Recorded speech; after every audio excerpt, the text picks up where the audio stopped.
All right, so the lucrative career of an abortionist, and we are of course talking about Michelle Dow, and she let me just put it to you this way: the bank account is bursting at the seams. She's exceedingly wealthy.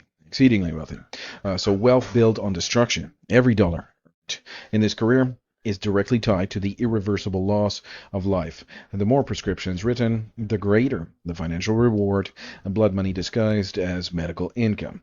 Now, surgery, okay, that's a fairly stand up, straightforward medical science. You will fix a broken leg or something like that, or you will, uh, you know, uh, you know, get somebody's intestinal problem fixed, or there could be muscle, tissue repair, neuro surgery. That's an incredible medical science that takes years and years, up to even 16, even 17 years of specialization to become a neurosurgeon where you operate on the spinal cord and things like that. But what is this? What is Michelle Dow? I mean, she's an abortionist. That's all she is.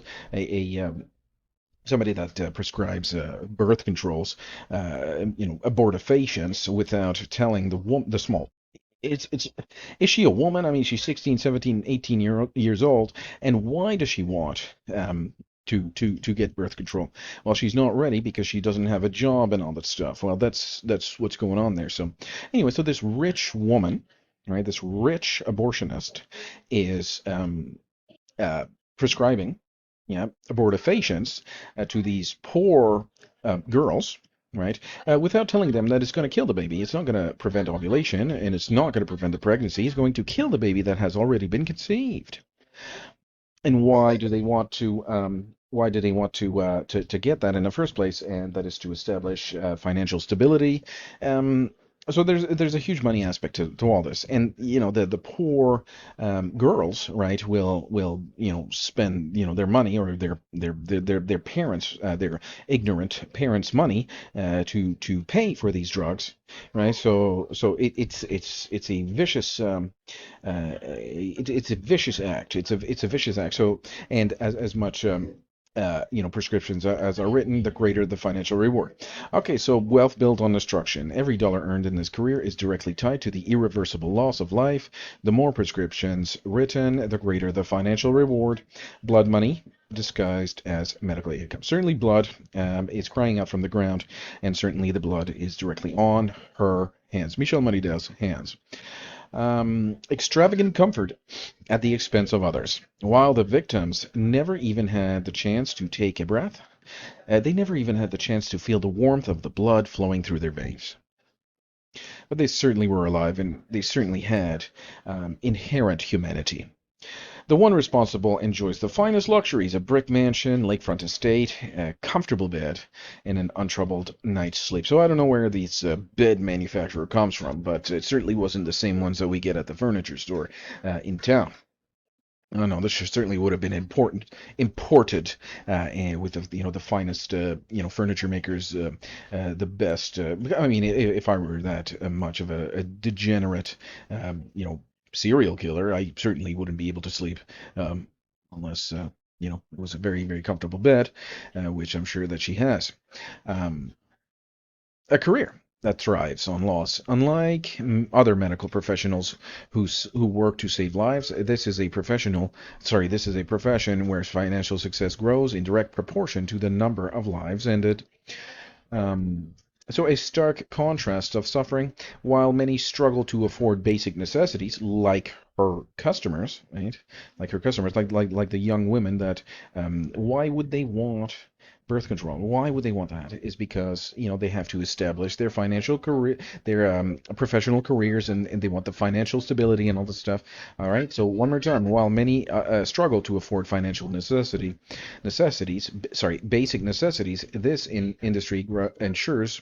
I'll read this again. While many struggle to afford basic necessities, this industry ensures that a lavish lifestyle for its practitioners, with no moral consequence to weigh them down.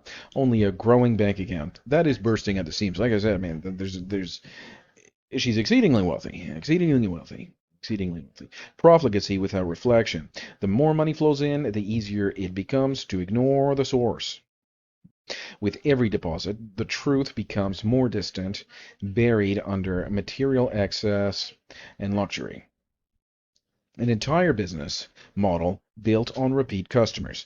By prescribing these drugs routinely, patients return again and again, ensuring a steady stream of income at the cost of continuous human loss.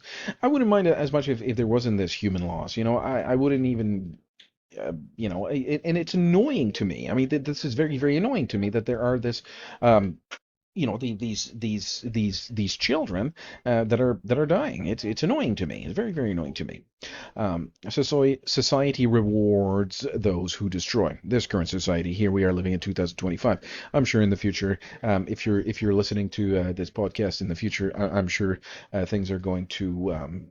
I mean, where are we going with our society? Are we going towards a complete destruction of the society? Is that what their ultimate goal is? Just to prevent all pregnancies or whatever? I don't know what their goal. You can never um read the minds of such wicked, um, degenerate or depraved, however you will, but they are lunatics, right? This kind of act is based on absolute lunacy, and it's what kind of society? So society rewards those who destroy, while doctors work tirelessly to heal. Those who facilitate deaths. Um, are given high salaries, prestigious positions, and financial securities beyond most people's imagination. We're going to talk about prestigious positions here in a minute, sleeping soundly amidst destruction. At the end of the day, while so many laws have been ended before they could even begin. Oh no, I shouldn't say that. They did begin. They did begin. It's not like the pregnancy was prevented. It certainly was not. The ovulation did occur. The conception was successful. The baby was alive. There was certainly a humanity there. There was a small boy or small girl. And like I said, around 10 days or so, the implantation stage, that's when the death would have occurred. So before they could enjoy the warmth of the blood rushing through their veins, the one responsible for it all lays down in comfort, untouched by the devastation left behind. All right, and we are going to talk about the prestigious positions right now. All right, so this is some prestigious positions being offered here, and we are here.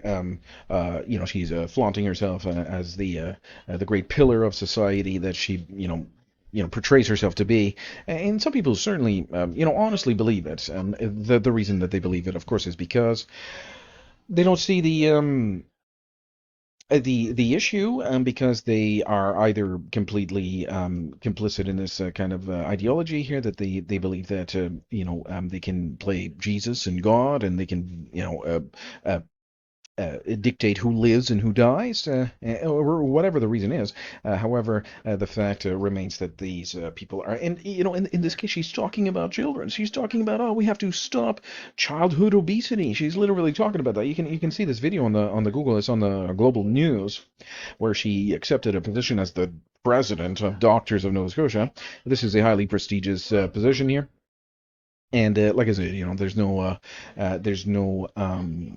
there's no risk for any kind of financial woes. The bank account is bursting at the seams. And if she gets tired of her luxurious brick mansion, it's not a home, it's a mansion. Well, she can just go to her lakefront estate if she's tired of her luxurious brick mansion. Well, she can just go to the lakefront estate and all that stuff. As for these prestigious positions, it's not really important. What's really important is that at the end of the day, these I mean, there needs to be reform. I mean, the medical science needs to be completely looked at from the bottom up. And what are we doing here? We need civilian oversight. We need leadership, and we certainly don't need people that will murder these children. So the issue here, again, let me put it to you this way: there's no getting around the fact that these are small boys and small girls, and they have been killed, snuffed out of existence by this woman here. Right? She's a murderess, exceedingly wealthy. However, she is certainly guilty. Thank you very much for tuning in. I'll see you next time.